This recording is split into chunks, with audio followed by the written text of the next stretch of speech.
started last week on the fourth day of creation. Beraishis created the sun and the moon. And what we're dealing with last week was, it says that there are different purposes for which HaKadosh Baruch Hu created the sun and the moon.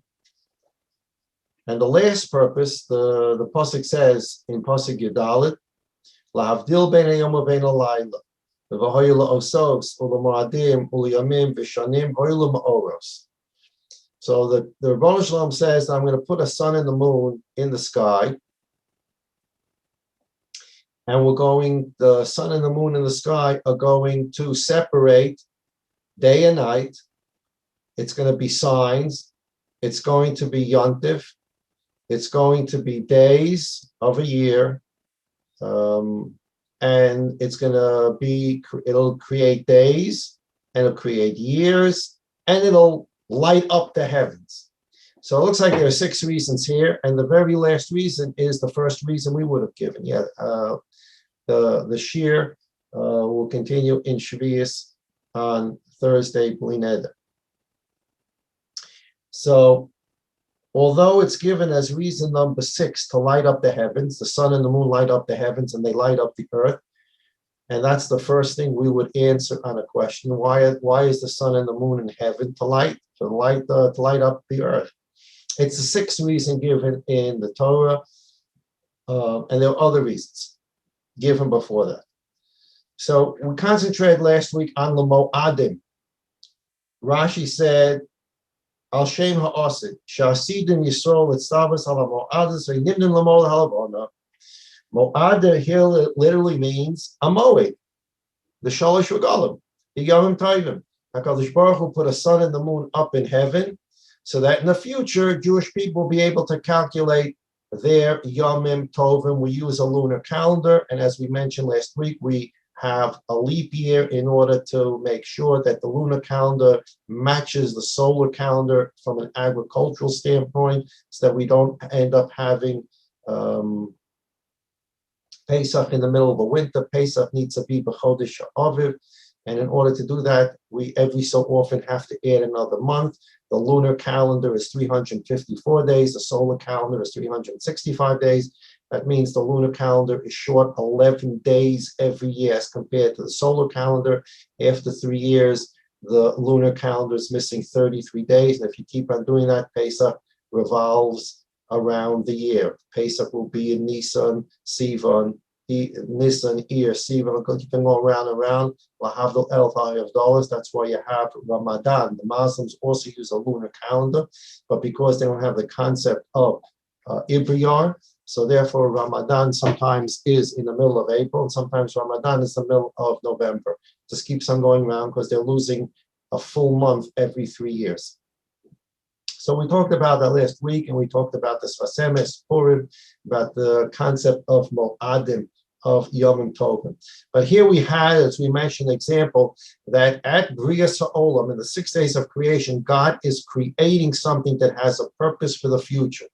And we mentioned the Ramchal. Ramchal talks about Ein Chodesh Tachas Hashemesh. Literally, the Ramchal says nothing new under the sun. After the Beraishis made Beraishis, nothing new. Either things were created and they are here, or things were created and they are in potential and will come out in the future. Here's an example of something that Hashem created, the sun and the moon, and one of the purposes for creating the sun and the moon was something that was going to happen in the future, that Jewish people would get Yomim Tov. We had the overarching question about why is God creating the sun and the moon on the 4th day, if on the 1st day he already created light. What did the sun and the moon add to the light that it was already there? And especially when we read the Psukim.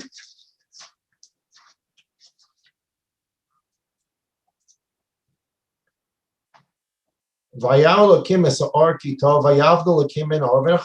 1st day it says God separated between the light and the dark. God called the light day, and night he called Laila. So there's already been a separation between the light period of the day and the night period of the day. That's all been done. And now on the fourth day, it looks like we can't figure out what did God create on the fourth day. It says he created the sun and the moon. Okay, so the simple shot is that on the first day there was just light in the sky, and then the light went away and it became dark. And on the fourth day, the Rebbeinu Shalom decided that he didn't want light all over the sky. He took the light and put it into a sun. And now the sun is where the light comes from, and the moon is where the light comes from. However, the moon gets its light. So the Rebbeinu Shalom on the first day created light, and then on the fourth day, he deposited the light into a sun and into the moon. So, of course, we have the same question we asked about the second day. Why did God split this between 2 days?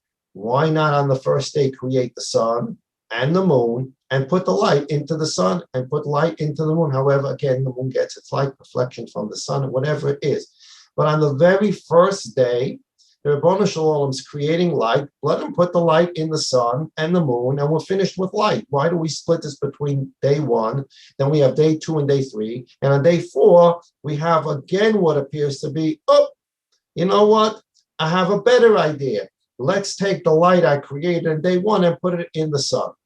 So we have already said, Chas v'sholom, that God's rethinking himself. All these things are done intentionally, and they're talking to us as partners with HaKadosh Baruch Hu. HaKadosh Baruch Hu created the perfectly imperfect world so that we can perfect it. We become partners with the Rebbeinu Shalom in that process. That's the Lashon Gemara in Shabbos, Nasa Shutef HaKadosh Baruch Hu Ma'aseh Beraishis. So what is the Rebbeinu Shalom saying to us here by creating light through the sky on the first day and depositing the light on the fourth day into the sun and the moon? The first thing we need to look at is day 1 again and see a word that's missing. Vayomer Elokim, the third pasuk in HaKadosh Baruch Hu's Torah.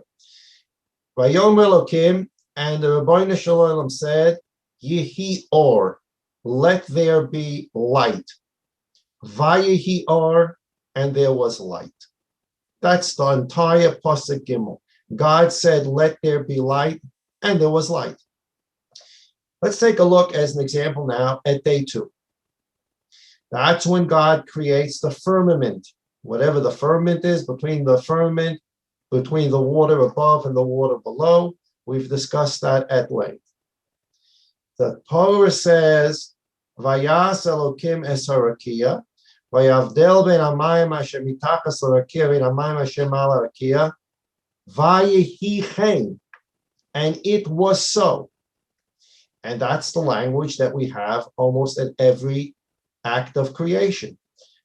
On the third day, God said, let the waters gather in one place. Vayehi chen, it was so. Pasuk Yud Aleph, God said, let the grass pop up out of the ground and let the trees pop out of the ground.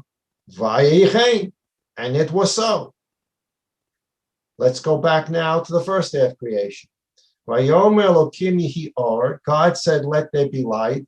Vayehi or, and there was light. It doesn't say Vayomer Elokim yehi or, God said, let there be light. Vayehi chen, and it was so. It doesn't say Vayehi chen at day 1. The word Vayehi chen is missing. Instead of Vayehi chen, it says Vayehi or. God said, let there be light, and there was light. It doesn't say God said, let there be light, and it was so. God said, let there be light, and there was light. Why doesn't it say, and God said, let there be light, and it was so? The light came into being. It was so, exactly like God said. Nachmanides comments, I sent out a handout for the Ramban Nachmanides for today as well, but this is not part of the handout. Nachmanides explained, and this is the beginning of the understanding of day 4. It doesn't say Vayehi chen because of the light that God created on day 1 did remain that way for the future. Vayehi chen means God said, let there be a firmament in heaven, and it was so. The firmament that God created on the second day, it was so. It remained a firmament. Vayichein means, and it was so. It remained this way. On the first day, when God creates the light in the heaven, that light in the heaven was not going to remain so, because on day 4, the light was going to be transferred, quote unquote, into the sun. And therefore, the light that was created on day 1 did not remain that way, because it's going to change into light in the sun on day 4. So rather than the Ribbono Shel Olam saying on day 1, and God said, let there be light, and it was so, it's not so, because on day 4 it's going to change. Therefore, the Ribbono Shel Olam said, Vayomer Elokim yehi or, let there be light. Right here, there was light. There was light for 3 days, and that light remained that way for only 3 days. On the 4th day, that light got transferred to the sun. One pshat we'll see in the Ramban. And therefore, on the first day, it says, Vayomer Elokim yehi or, vayihi or, there was light, and that light remained for 3 days, because on the 4th day, that light's going to change into the sun and the moon. So it does not say vayichein, and it was so. That is the beginning of our understanding of day 1 and day 4. The light that was created on day 1 was a light in heaven, and then it got consolidated into the sun on day 4. We're obviously going to have our question again. Why did the Ribbono Shel Olam first create a light to last for 3 days, and then on day 4 take that light and condense it into the sun and the moon? Why didn't he just do that at the beginning? Let's take a look now at the Ramban, so we can begin to get an understanding of what God is saying to us again. All the days of creation, the Ribbono Shel Olam is talking to us because he wants us to be partners with him in finishing the creation. Asher Bora Elokim la'asos, God created for us to complete. The Ohr HaChaim HaKadosh says, Ramchal, perfectly imperfect world, for us to complete, perfect. We become shutfim la'Kadosh Baruch Hu Ma'aseh Beraishis. So the Ribbono Shel Olam is talking to us, and we've gone through day 1, day 2, day 3. Each day the Ribbono Shel Olam is telling something about how we as human beings can go through life and complete our tasks in the perfection of the world. Day 4.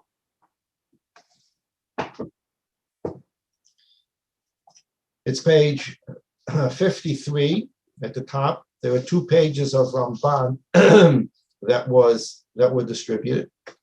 And it's at the pasuk says, Yehi Ma'oros. God said, let there be luminaries. In other words, let there be objects that carry light. Light is light. A luminary is something that gives off light. So reading from the bottom, we're going to use the English translation of Nachmanides along with some footnotes. Light was created on the first day. Why then was there a need for these new luminaries? That's our question that we started with. Ramban explains. Hinei ha'or nivra biyom rishon veheir bayesodes. The light that was created on the first day and shone upon the elements of the earth. After day 1, there was light in the heaven. And that light in the heaven was shining down on the yesodos, on the elements of the earth. Remember, we don't yet have, what we have below is a glob of water. And that's why on day 2, God has to separate the water so that there'd be water above and water below. And on day 3, God says the water shall collect into an ocean and expose the land. So on day 1, after God says, let there be light, the light is shining on a huge glob of a universe of water. This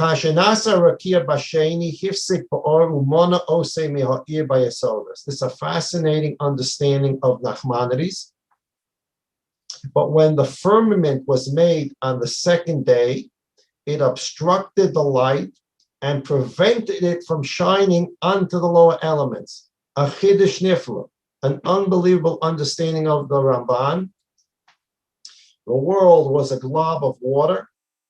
Above the glob of water, there's the light in the heaven. And then the Rabboni Shalom says the water shall split, and the water splits. But that's okay. Water is basically transparent. So the light that's above the water can still reach down to the water below. However, once the firmament came into being, that cloud system between the water below, and the water above, there's now a firmament in between the two waters. The light that's above the above water can no longer shine on earth. As a result of the firmament being created on day 2, which separates the water below from the water above, and the original light is on top of the water above, the light that was originally created on day 1 shines through the water above and then hits the firmament and can shine through the firmament. And therefore, on day 2, with the appearance of the firmament, the water below goes dark. There's no light anymore. On day 2, there's no light on the water below. On day 3, when God says all the water shall gather into an ocean and the earth should be exposed, there's no light on day 3 on that ocean below or on the exposed land. There's no light. The firmament is blocking it. And when God says on day 3, let the grass and the trees pop out of the ground, they're popping out of the ground, and there's no light because on day 2, the firmament separated the water above from the water below, and the light that's above the water above cannot shine through to earth. Therefore, on day 4, God creates the sun and the moon for purposes of having light on planet Earth. Okay. The Ramban again. The light that was created on the first day and shone upon the elements of the earth. But when the firmament was made on the second day, it obstructed the light and prevented it from shining onto the lower elements. Thus,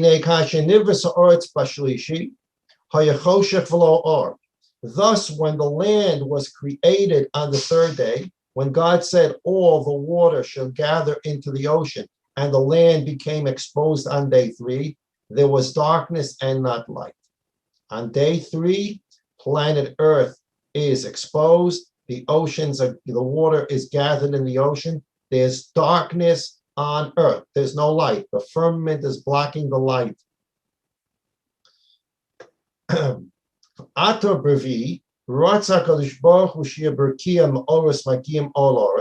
now on the 4th day, HaKadosh Baruch Hu desired that there should be luminaries in the firmament whose light would reach earth. God wanted there now to be light on the earth. He creates a sun and the moon. V'zeh tam, and this is the reason, Birkia Hashamayim leha'ir al ha'oretz. That's why if you go to the pasuk, the Ramban says,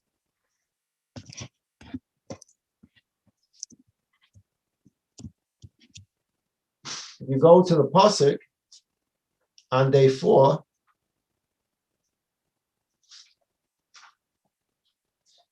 it says, Vayomer Elokim, Yehima Oros, there shall be luminaries, Birkia Hashamayim. He thought the Rosh Hashanah didn't say there shall be luminaries in the heaven. There shall be luminaries in the firmament of the Shamayim. So he's now creating luminaries in the Rakia of the Shamayim for the purpose that these luminaries have light that can hit planet Earth.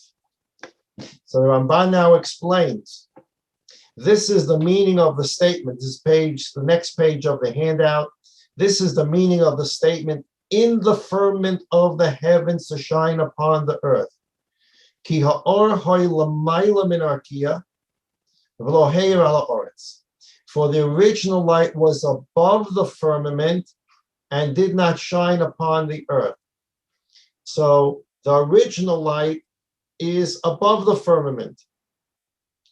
You have the firmament. Let's do this again. Below we have the ocean and the exposed earth, space, and then we have firmament, space, the water above, and above that, the original light of day one. That original light of day one shines through the water above and is obstructed by the firmament. It can't go through. So what does the Ribono Shel Olam do? He creates a sun and a moon, and the pasuk says he places it in the firmament. So now in the firmament, there's light that can reach earth. If the light that was above the firmament can't reach earth because it can't get through the firmament. But putting the sun and the moon in the firmament, the light can now reach earth. And here's the big chiddush. We're going to start on this today, and Bli Neder will work on this next week. The Ribono Shel Olam talking to us. Why did he do this way? Why didn't he originally, when he made on day one, why did he create light that would be blocked by the firmament? Why not create the firmament first and then put the light in the firmament? There's a lot of different ways to do this without creating light on day one, blocking it with the firmament on day two, darkness for day three, and then chas v'shalom, oops, day four, let's make a sun and the moon in the firmament because we need light on earth. It seems a little strange. What's the Ribono Shel Olam saying to us? Having explained the need for these new luminaries, the Ramban now explains what happened to the old light from the first day. What happened after God created the sun and the moon on day four? Was there still light above the firmament? What exactly happened? The way I explained it, I used the word condensed, consolidated, transferred. And that's going to be one shot in the Ramban. On day one, God created light. By day two, the light is obstructed by the firmament. Day three, everything is dark on earth. And day four, the Ribono Shel Olam takes the light that's above the firmament, removes it, and puts it in the sun and the moon. And that original light from day one is now in the sun and the moon, and there's no light above the firmament. That original light that was just spread across the sky on day four gets condensed into the sun and the moon, and that original light from day one no longer exists. So now you're going to have we'll see this in the Ramban, now you're going to have real kash. Why did God create something on day one that would cease to exist by day four? Good kash. God's talking to us. What's he saying? We'll see. Having explained the need for these new luminaries, Ramban now explains what happened to the old light from the first day. The explanation of let there be luminaries is Ki michomer hashamayim goza berishin shia or mishamish b'midas hayom. God decreed on the first day that light should come into existence out of the primary matter, Yuli. Remember, we learned about the Ramban's understanding of Brias Ha'olam. There were two Yulis created, Yesh Me'ayin. The only two things that were created, something from nothing, were the two Yulis. Yuli Earth, from which all of Earth was created, and Yuli Heaven, from which all the galaxies were created, all the universes were created. On day one, God commanded the Yuli of heaven that it should give off light, functioning for the duration of the length of a day as explained above. Va'ata gozur sheyisgashem v'yishav men guf mea b'yom gadol or. On day one, what you had was a light in heaven, but there was nothing physical about the light. It was a light, but it wasn't contained in a physical sun. It wasn't contained in a physical moon. It was light.